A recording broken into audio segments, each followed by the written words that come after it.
പുതിയ വീട്ടിൽ കല്യാണ ഒരുക്കങ്ങൾ തുടങ്ങിയിരുന്നു. എന്നാൽ ഒഴുകിയെത്തിയ മലവെള്ളം ശ്രുതിയുടെ ഉറ്റവരെയും ജീവിതത്തിലെ എല്ലാ സന്തോഷങ്ങളെയും അപ്പാടെ തുടച്ചു നീക്കി. വയനാട് ചൂരൽമല സ്വദേശിനിയാണ് ശ്രുതി. കോഴിക്കോട് മിംസ് മെഡിക്കൽ കോളേജിൽ ജോലി ചെയ്യുകയായിരുന്ന ശ്രുതിയുടെ ഉറ്റവരെല്ലാം ഉരുൾപൊട്ടലിൽ അകപ്പെട്ടിരുന്നു.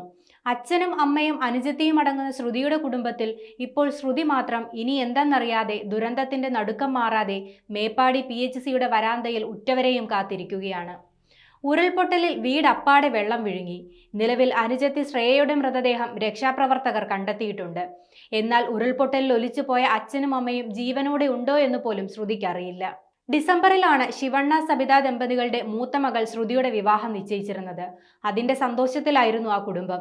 മഴ പെയ്തൊഴിഞ്ഞാൽ ഒരുക്കങ്ങളിലേക്ക് കടക്കാമെന്ന കണക്കുകൂട്ടലിലായിരുന്നു ശിവണ്ണയും ഭാര്യ സബിതയും.